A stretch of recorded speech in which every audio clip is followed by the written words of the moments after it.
2014, when it was confirmed to me through a call by the then chair of Murata Sacco, Mr. Hiram Mwaniki, that I had been appointed as the CEO, the Chief Executive Officer of Murata Sacco then. I became a bit confused, and I wasn't sure that I really wanted to take over the position. And somebody may wonder why I say so, and I had applied for the job. But I remember a friend of mine who was a consultant for the Sacco approached me and told me that there is a job that I could do, which he thought that I needed to come over as a chief executive officer. And the first time that job was advertised, I did not apply. It was like 3 months down the line, and I think by this time I was also beginning to feel like I needed a change. So when he called me and he told me, "Did you see that advert?" And I said, "No." He told me, "We are going to send you the advert. That job of yours is still there." You know, he used to call it that job of mine.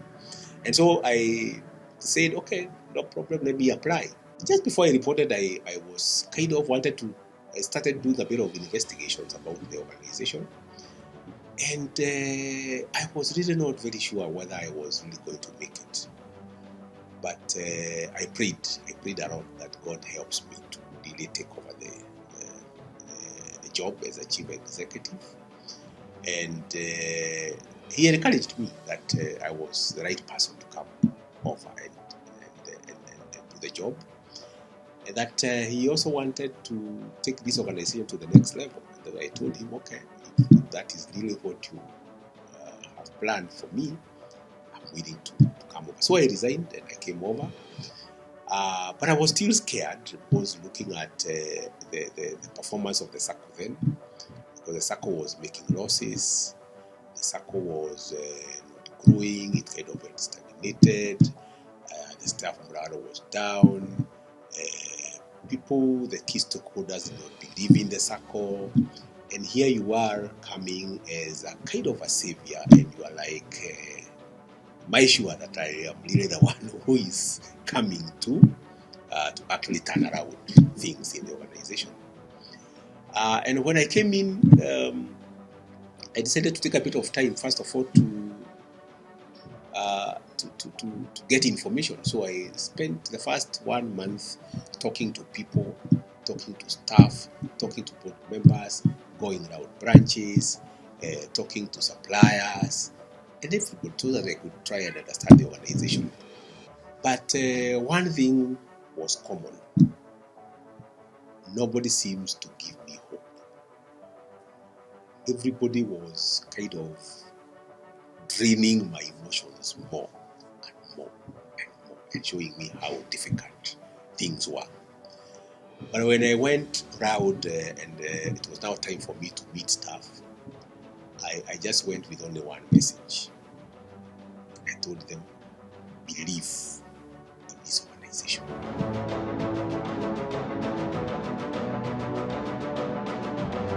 I can tell you it was very draining emotionally. Because I felt like this was a calling, so to say. It was not about another job. And one of the reasons why it was not about another job, this organization was not able to pay me. In fact, when I asked them for the salary that I wanted, they said no. How?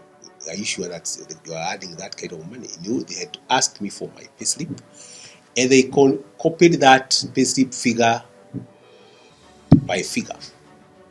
And therefore, I never came here because of a salary. I actually kind of was transferred from one station to the next station on the same salary. That was one of the things. That's why I'm saying it was a calling. But again, I kind of, because of confusion, when I told my boss that I was ready to move, he actually, I was telling him, and I thought that he would actually give me a counter offer so that I don't come, so that I would have a nice excuse that I got a counter offer and therefore I have no reason to come. But instead he told me, where will you have a kitabo? You are ready for a CEO's position.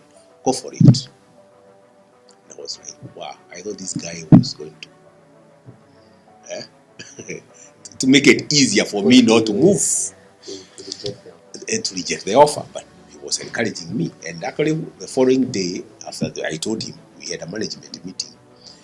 And he's the one who announced to my colleagues that James is leaving. He has gotten a job as a CEO, and so he's leaving. And I was like, wow, he's not even giving me the opportunity. And therefore, everything was working towards pushing me this direction. And so when I prayed God and asked, so why?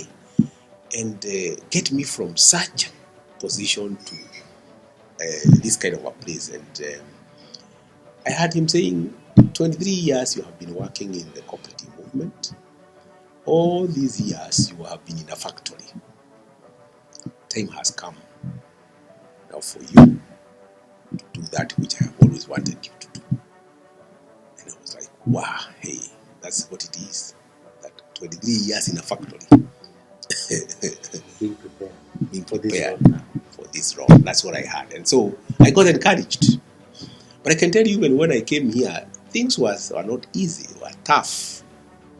They were tough. In fact, just before I came, my wife told me, sasa wewe umetoka Nairobi where you have been interacting with engineers.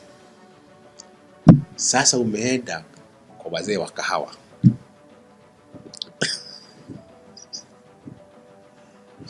So you can see, there was every reason for me to get discouraged. But you know, I was hearing from above that where I am meant to be is here. And therefore I had to move on. And so I moved. So I came, some of my friends, my professional colleagues in the cooperative world, Sacco world, were telling me now, where have you gone to the village?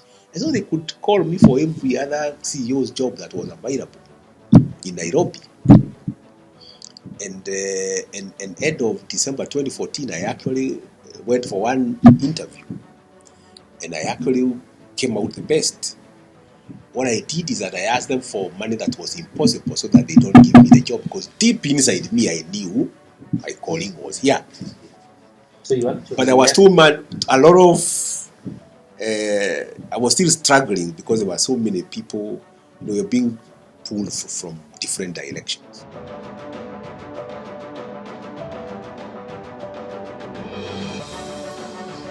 Because there are many things that we had to do. Like I've just said, the first one was to make, to give hope, especially to the staff. And I told my staff, please believe in this institution. And I advised them, if you must open your mouth to speak something about this organization, to your colleague, to your relative, to any member of the public, say something positive. Because there was a lot of negativity. The people who were destroying the organization were the insiders. Because they were just talking. So this organization was, negative things were out there. So, and of course, if you are the insiders and you are saying things that are negative about the organization, if you tell me something negative about your relative, who am I to believe anything else apart from what you have told me? You are the one who knows them better than anybody else. And so, everybody, the perception of this organization was very bad out there because of what the insiders were talking about the organization out there. And so I told them, please stop talking. And if you must open your mouth, say something positive. And that worked magic. So, in other words, we deprived of the public about the insider information. So if you are fighting, we fought here amongst ourselves. and we sorted our issues.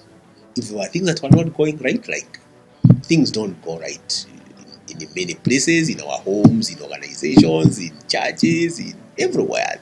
There are always things that are not okay. But out there, what kind of a picture do you send to the outside world? That matters a lot. And people, remember, people believe what you tell them if you are an insider. It does not matter whether you are a watchman, whether you are a cleaner, whether you are a CEO, whether you are a manager, whatever position, but you are an insider, and therefore the information you are giving us must be correct information. So tunaeneza uvumi, and the organization was dying mainly because of that. It's not that things were that bad, but because of that negative publicity. That was the first thing that I dealt with.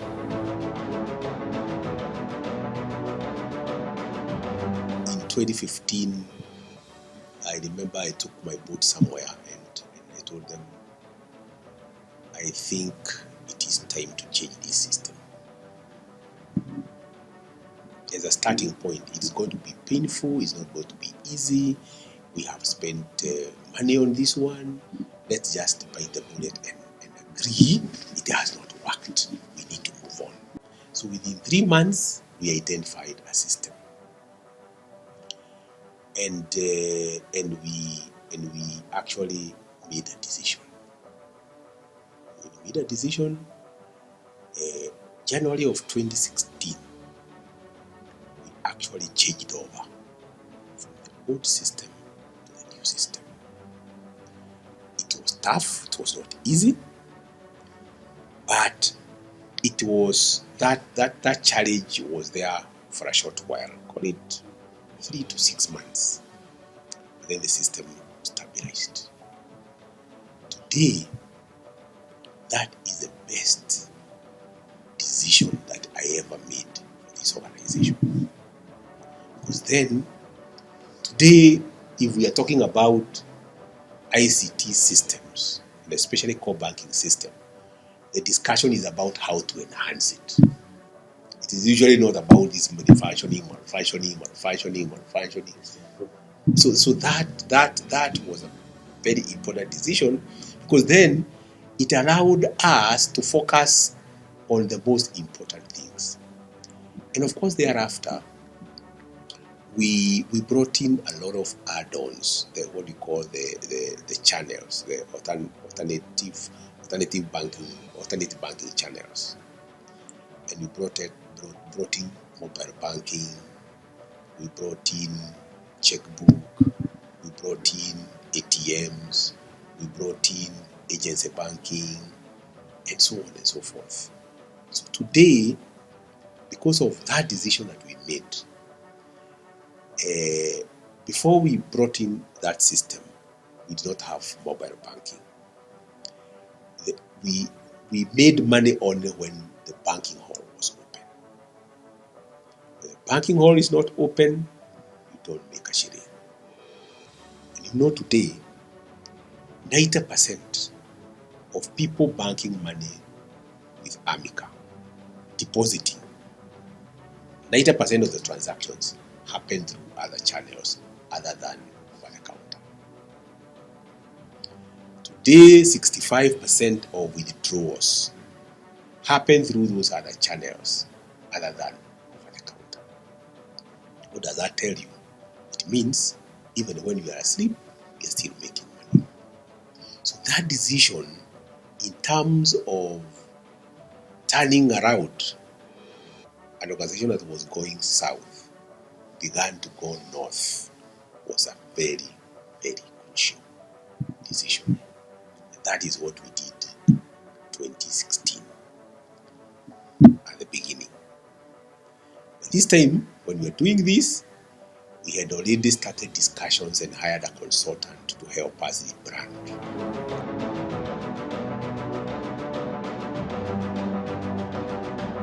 The cost of doing business was still very high.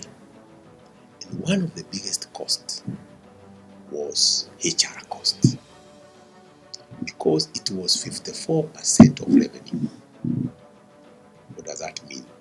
for every shilling you make, or every 100 shillings you make, you first of all take 54 shillings and pay salaries. That tells you something about productivity of this stuff, isn't it?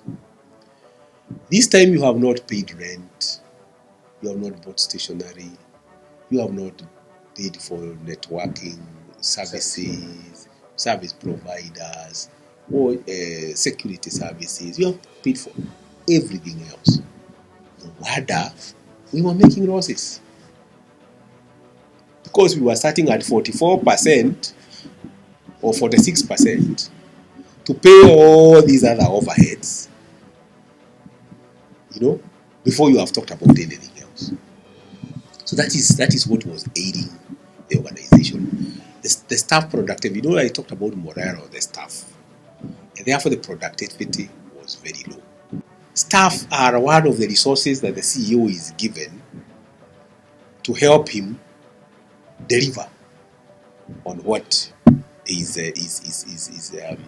on the targets that he has been given by his bosses.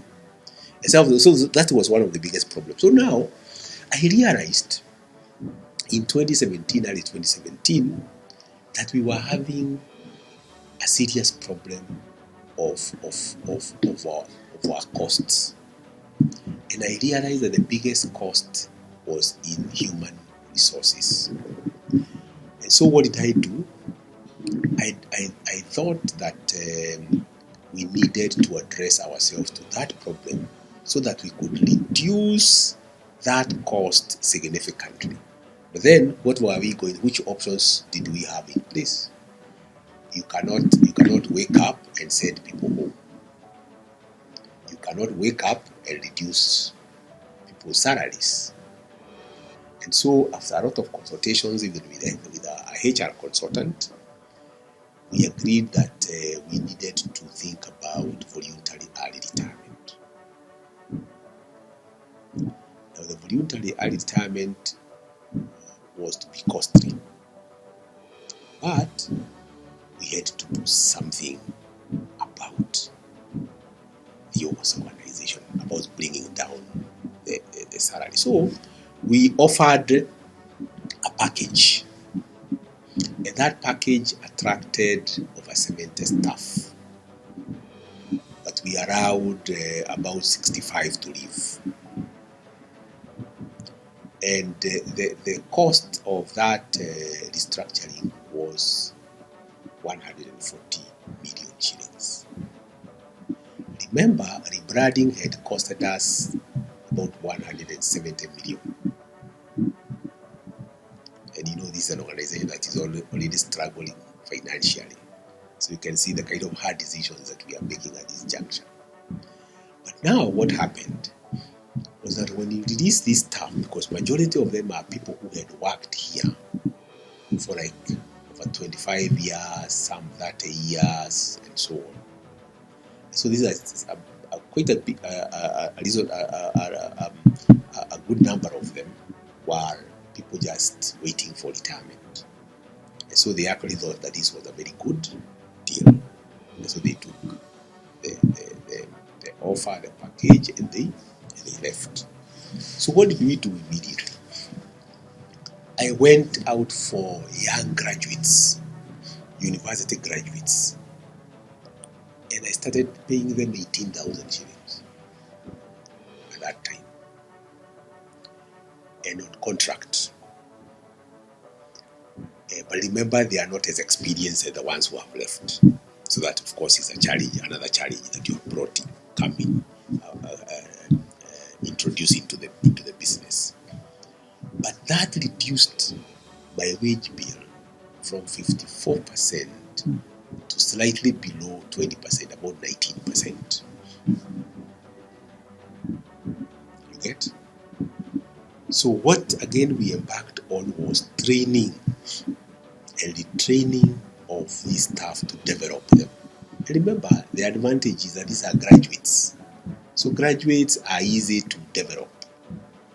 And so in about 3 years after that, I could tell that now, yes, this team now had picked. They understood the organization. They would now take up positions of responsibility. But I also can tell you around that same time, we also attracted a few people from other institutions, financial institutions, to come and occupy some key positions like operations people and so on and so forth, because then these were freshers and they could not occupy some of those positions. I can tell you the experience I got. These are guys who really stole from us. Fraud, levels of fraud increased.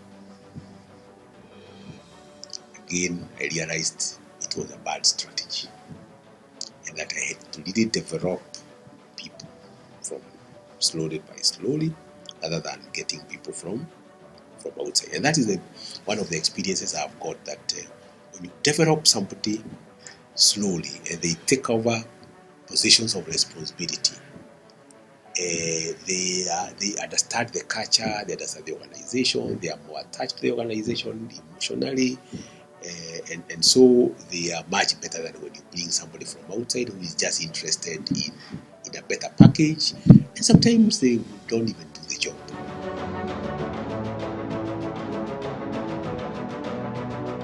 What I've learned is that I didn't know that I'm very patient. I didn't know that I can be calm in the midst of a storm. I have learned to depend more on God as a leader. I have learned that I need to take my time before I make a decision.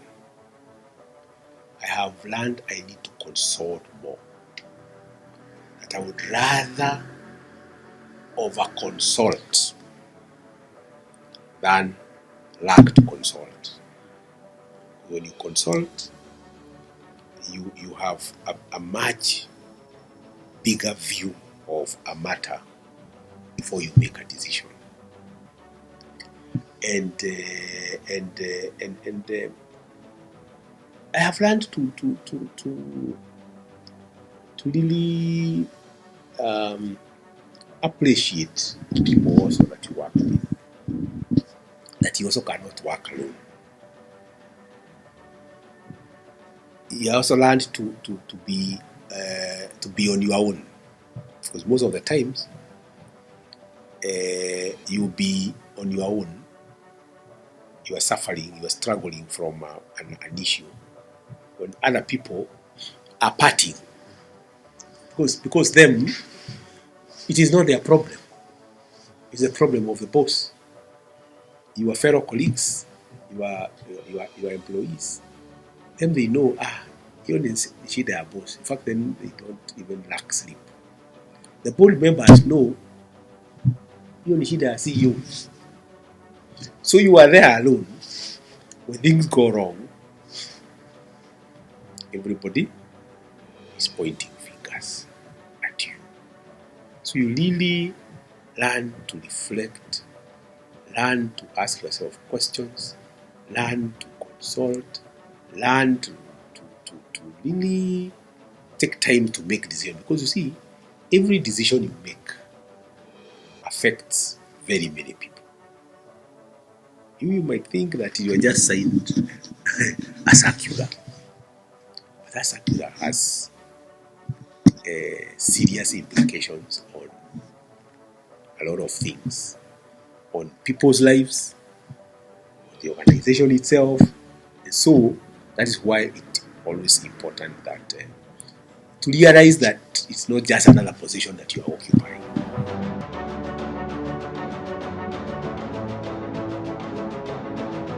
The challenge is you feel rejected,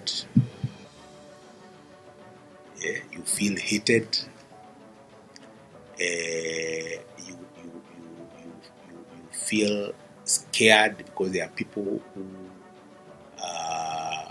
you you are making decisions that touches on people's livelihoods, like the decision I had to make to move away from the old core banking system that we were using to the new system that we are using today. It was a very hard decision. I got a message with a gun, and they never said anything but just that, and you know what that means, and you are like, you fear for your life. You fear for your life. Sometimes you make very hard decisions, but you see, those decisions have to be made by somebody. And so, yeah, sometimes it can be tough. That one I have never forgotten. It was a real threat.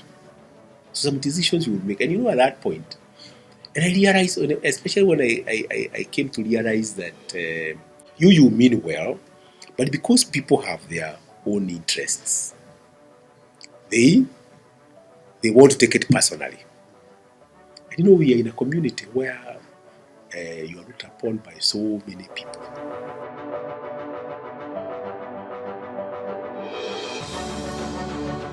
The biggest support system has been God. Because there are many things you are not able to share even with your family members, because they will not understand. In fact, you will scare them more. They'll even want you to quit, and they will even be asking you. In fact, there's one son of mine who is now in college and tells me, hey, siku hizi unakuwaga umerelax sana. There were times you would arrive and we look at you and you are like, sasa hii kazi hata huyu jamaa anafanya nini? Wachane nayo. I didn't know they were observing.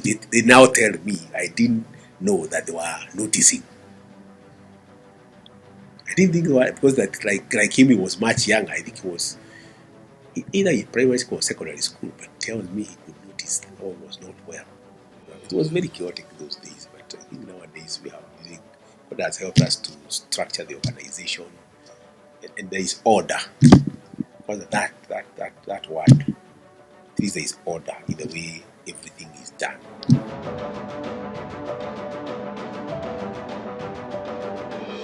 I love young people because all that young people need from you is to understand them. Explain to them. Let them be able to see clearly where they are going. Quite a number of these people are no longer in those entry-level positions that they came in at. Most of them are supervisory level. Others are assistant managers.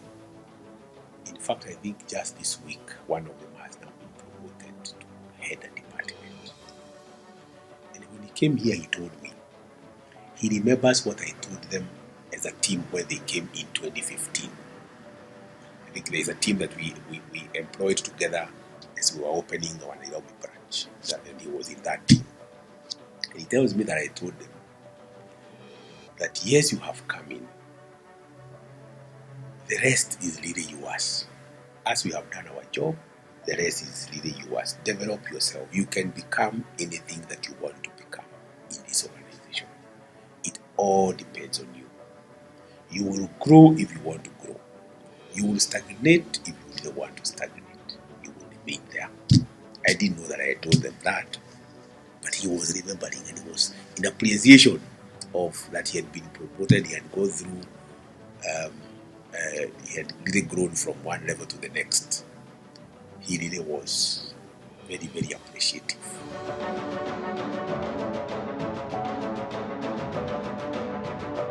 Let me tell you that the reality is that if the governance of the organization is wrong, you cannot get anywhere. That did not come easy. It requires a lot of persuasion, a lot of training, a lot of education, a lot of trying to show, to show the board the advantages, the pros and cons letting the CEO to have a free hand, the cons of having a free hand, and over time they realize. But of course, that also comes with trust over time. That they trusted you make this decision, they trusted you with a certain matter, you help them make the right decision. Then you move on, and they also realize, okay, we trusted our CEO, he guided us, we have made the right decision, we can see ourselves moving. So you also must, they develop trust over time. But now I am able to spend time with my management team. We discuss, we agree, and we leave them to go and implement. Every Wednesday, 7 o'clock, 7:30, we are all usually seated in the boardroom. I leave my heads of departments to run the show at their departmental level. And they know that the targets are clear. What is expected from them is very clear. You make it very clear. So even the board members, even when you have an issue, because there are times you will have issues of disciplinary matters, and some of the disciplinary matters are touching on their friends, even the friends of the board, or even their relatives, or even their whatever. But we have made everything very clear and very objective. And then you follow very due process. Even if it's a disciplinary matter, follow due process, such that even if somebody wanted to poke holes, they will find it very difficult. Make everything clear and above board, and make sure that the things that you bring, you are also removing a lot of self-interest. Because again, self-interest is usually very dangerous. We are human beings, but then we surround yourself with other people so that who bring objectivity, and you bring systems and structures that help decision-making processes. Things become much, much easier. 2014, we were kind of depending a lot on coffee, and to some extent tea.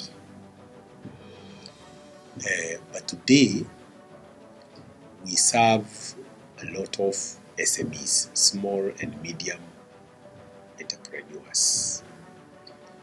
And actually right now, our loan book is over 60% SME. That time, the SME was very small. I can't remember the proportion, but it was very, very, very small. You need cash flows that are sustainable. You need people borrowing every other day. You need people transacting every other day. It's not people who transact, like for coffee, they come and transact in April, you see them again next year, April. 40 years, they will come every month, but there's more small monies. But then there's a lot of money. There's a big peak come October when main bonus is paid. But then after that, gas goes quiet. So that kind of dependence on that kind of business cycle was part of the problem that the organization was going through. So we had to really bring SMEs. Then around that time, milk was actually improving the productivity of milk within the county because of the governor that was there. Remember, Mango area, he had a lot of focus on milk.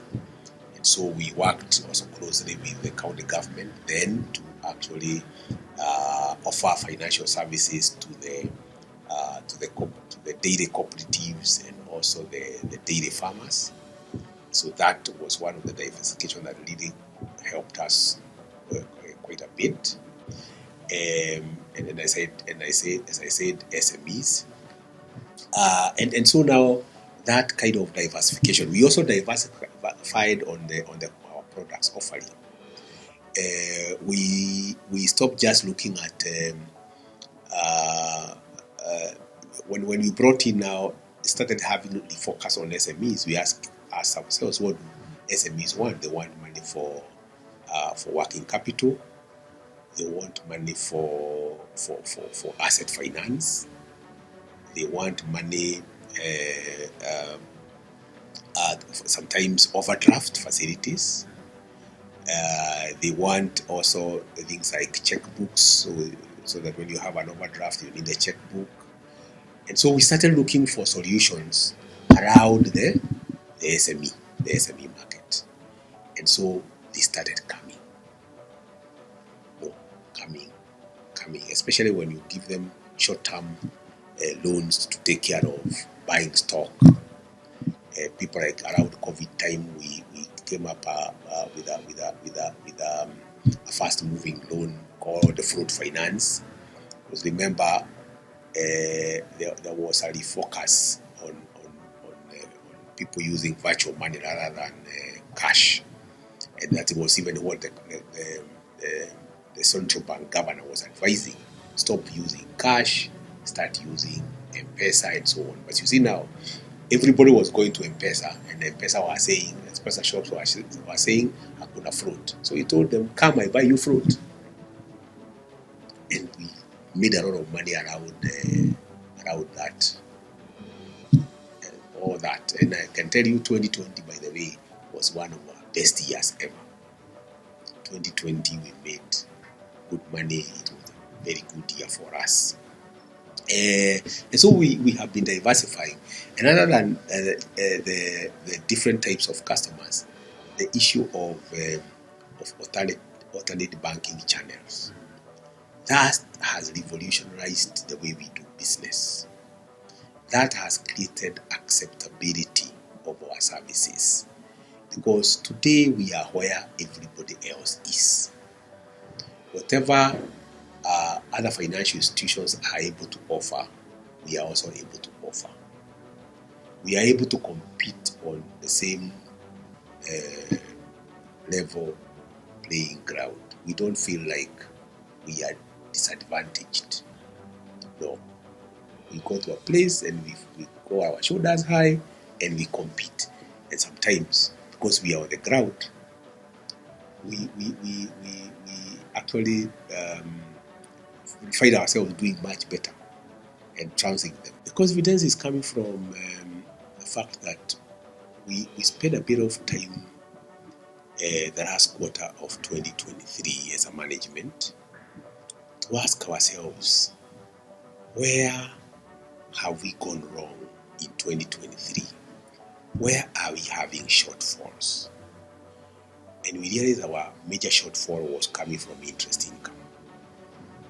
And we ask ourselves, interest income, exactly where, from which source? And we realized there was a time we used to do a lot of short-term lending, especially around COVID time. Comes 2021, that business started going down slowly. And we realized that this is where the shortfall was coming from. One of the reasons was that a few of them started defaulting. And we started shying off from pushing that business. We realized that it also needed to be supported by technology so that it can become more convenient, so it's not very manual. Nowadays, people don't want manual things because people want convenience, they want to do things fast, they don't have time to come to the bank. And of course, our data also shows us people don't want to come to the bank. That's why I said 90% of people who are depositing money with us, they are actually doing it digitally. And so we decided that we have to start relooking at that area of short-term lending. And so a lot of our focus is going to be in that area, and it has begun.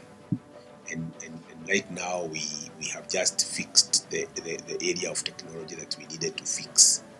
And so I am very hopeful that if we push this and we push it well, because we actually know what to do, we have to come up with partnerships with distributors, which we have already tested with some distributors, and we give the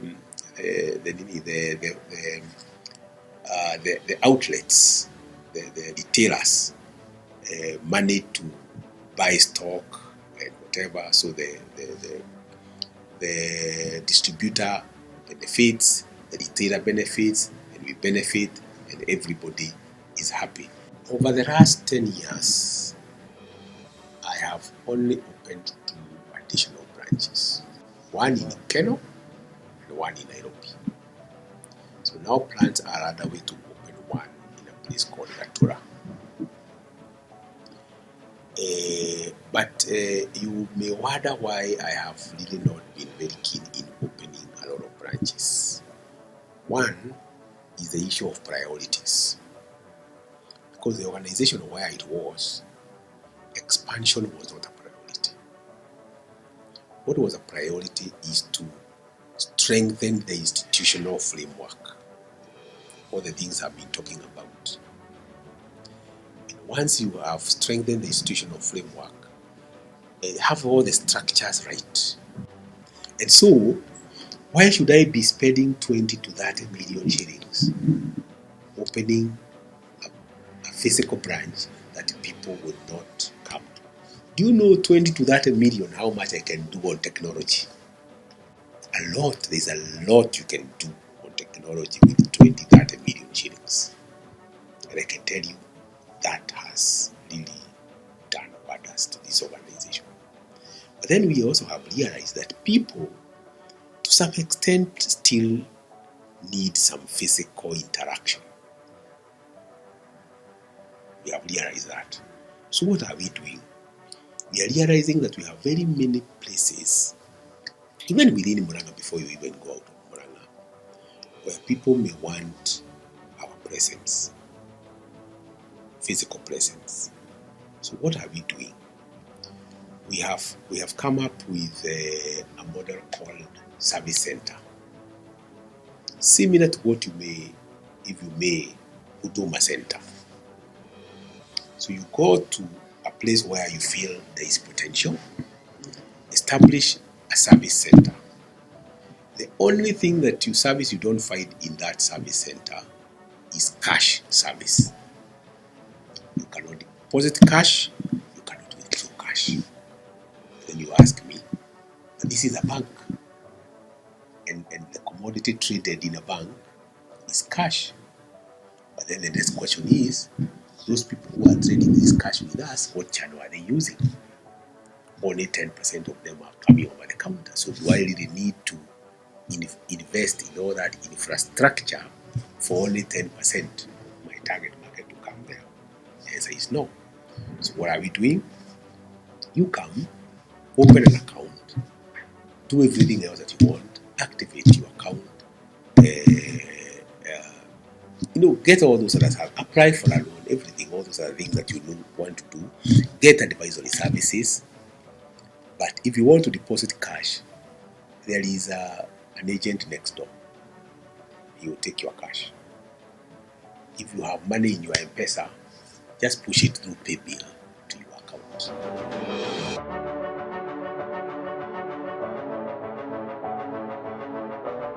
My vision is that we should be able to get a revenue of 2 billion. 2 billion revenue with a net income of about 700 million every year, and an asset base of 10 billion or 12 billion. That is our vision for this year. No, for the next 5 years. How shall we get there? How we get there is to really develop, grow business. When I talk about growing business, we are talking about we're talking about increasing deposits, because the business of the Sacco is needed to mobilize deposits. And one of the areas that we're targeting is, again, SME is one main area of we also want to grow our market in agriculture, especially tea. Tea is another area. Dairy is another area. Avocado is another area.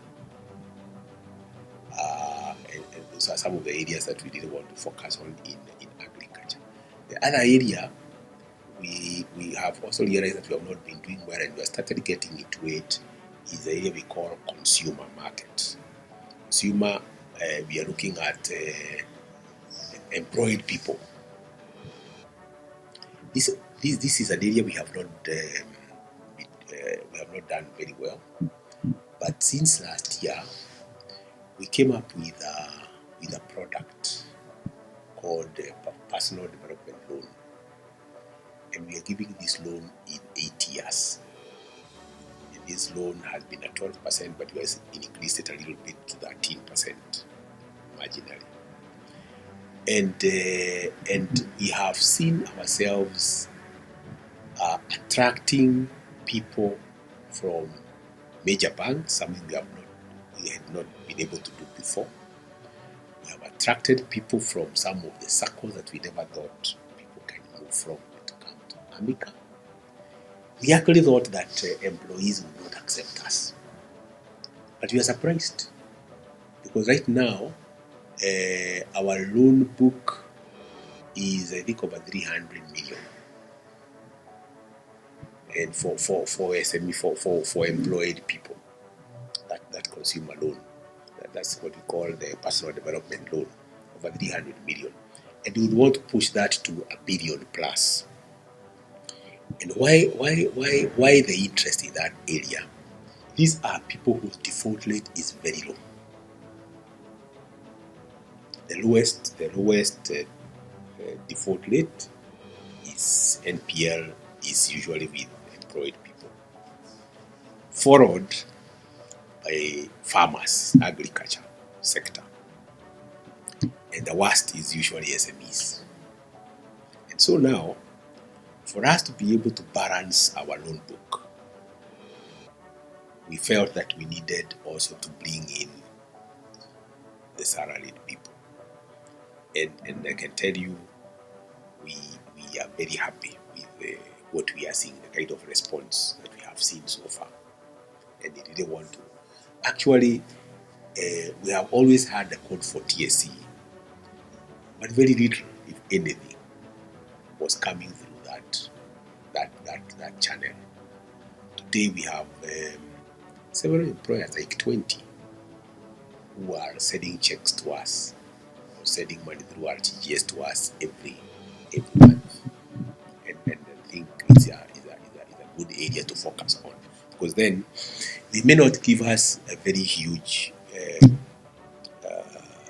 profits, but it's a profit that also does not have a lot of costs. The cost of doing business for salaried people is very low compared to SME. Because the SME, you may charge SME even 18%. But that SME, by the time that money comes, you have made how many calls, even for them to service the loan. And again, there are so many, so you have to follow each individually. If you have people in TSC, if there are 100 people, just one individual will monitor, check of came, updated it, followed the check.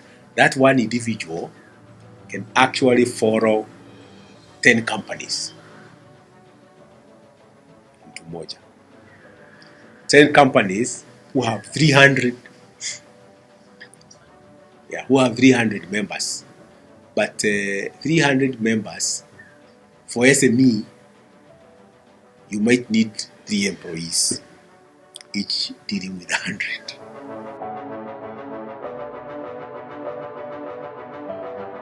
Now, some of the missteps that I can say that we have made is that because of wanting to focusing on growth so much, there are times that people will come and take advantage of yourselves, and especially because of the business kind of business that we are doing is the business of lending money. And you know, money is scarce; everybody is looking for it. So people will come and they'll come hiding, and they show like they really want to support your business to grow, and they feel like this is the kind of a person we want, and you believe that you are that your vision and their vision are aligned, but then they really have a different agenda. And then over time you go supporting them, giving them money and everything. Then last minute they take off. And you begin a journey of trying to collect the loan, they are not paying. That is very painful. That is very, very painful. And during that time when we really wanted to grow, and we want to get into SMEs and you get people who take advantage.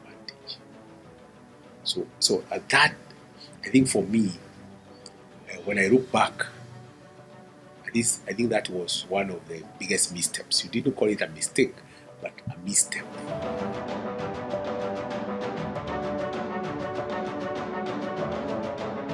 Kingdom Life University approached me through one of my staff who were doing a program, a bachelor's program there. And they told them that they had watched Amica over the last few years, and they have seen how it has transformed from what it was that time to what it is today. And they asked them to come and ask me whether I might being awarded a doctorate in management and leadership because of my contribution in society. And I told them I do not mind. And so they sent me a letter of request. I sent them back a letter of acceptance. And here we are on the 6th of December. 6th of December. I was awarded a doctorate degree, honorary doctorate degree in management and leadership. It was very humbling to me, and especially when we went to celebrate that, and I could hear what those I've been working with were saying, and even people I've interacted with who are saying this is something you deserve. You have really worked on it, and whatever. It was very humbling. Even especially my dad, who really loves education, and who I remember telling me after I graduated in masters, and telling me to go back to school and do doctorate. And when I came here, I actually applied like twice for a similar degree because I wanted to go to Park University to do a PhD in leadership. I never knew that even these people would come and actually give me PhD again in leadership. Then during the event, when my father was given an opportunity to speak, he's an old man now, he's 85. He said that when he had his son being called Dr. James Kimani MBUI, he said he felt like he would shed tears.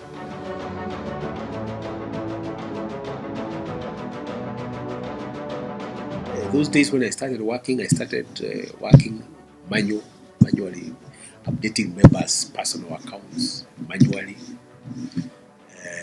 Everything was being done manually. After that, I remember at that time we could not even give a loan more than 150,000. It had to go and countersigned by the Commissioner for Cooperatives.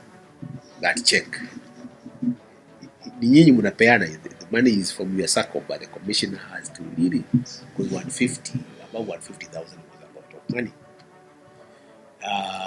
And come 1997, the law changes, removing the control lot of control from government, day-to-day control of government, from the operations of day-to-day operations of Saccos. You are now not required to go and get any check countersigned.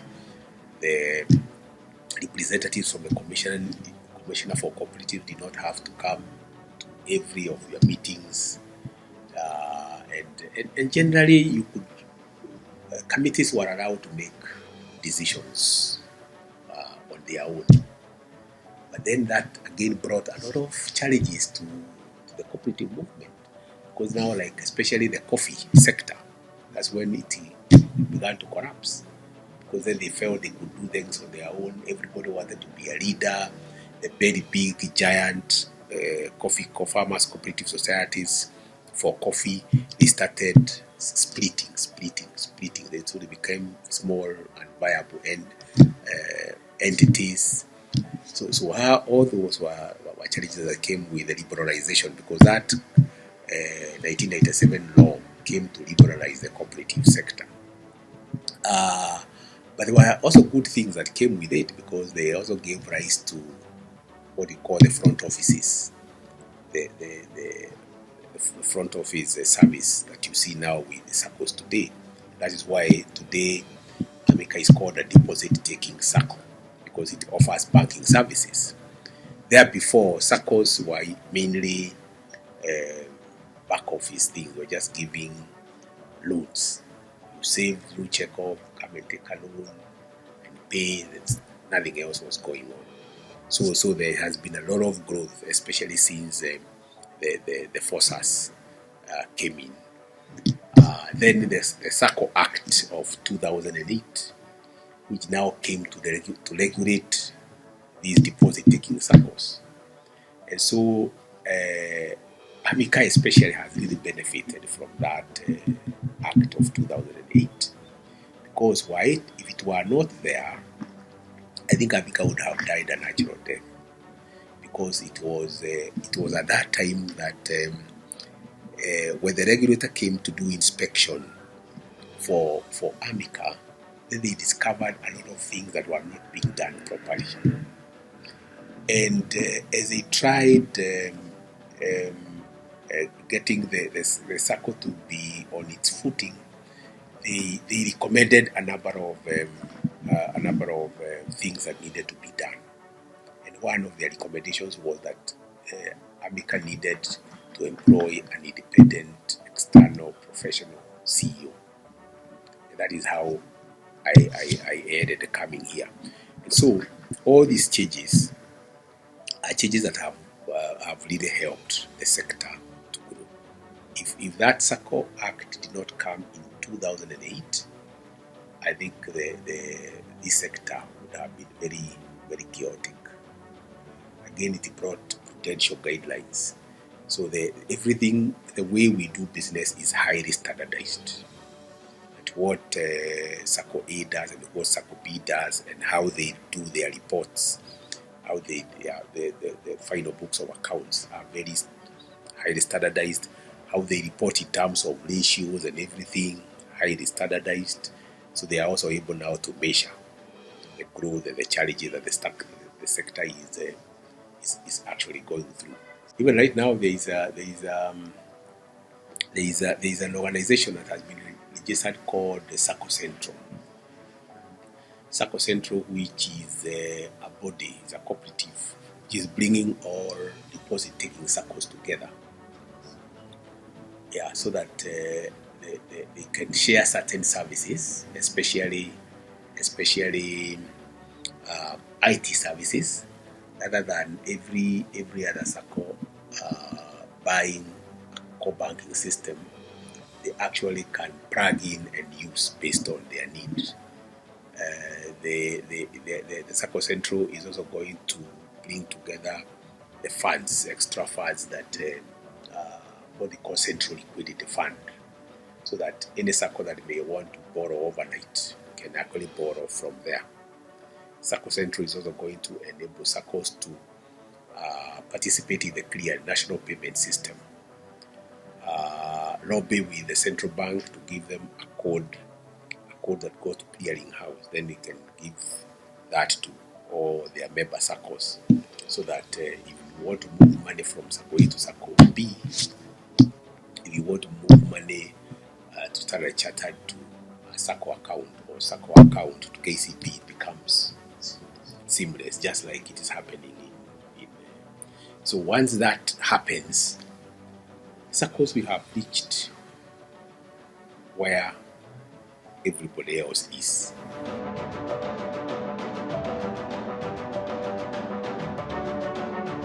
One is that I always keep encouraging young people to keep growing themselves. And they must be very good at what they do and what they want to do. They must ensure that they are properly skilled. They must be good performers. They must not be people who complain a lot. They should be people who actually are not selfish. They really should not think too much about themselves, but they think about serving the employer and making a difference. And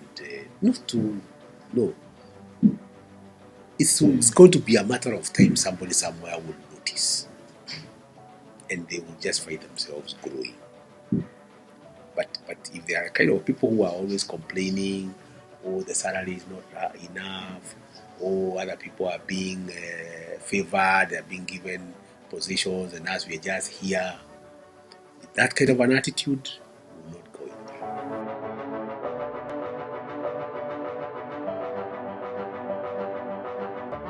It makes me feel, one, that I have succeeded. I feel that I have succeeded when I see young people growing. And I can tell you, when this young person was going for this interview, several young people who were assistant managers actually applied for that job and they came for the interview. But we needed only one person.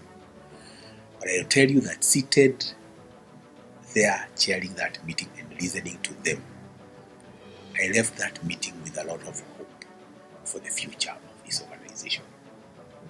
That even as some of us now begin to exit from the organization, I know I have people that we are going to hand over the organization to.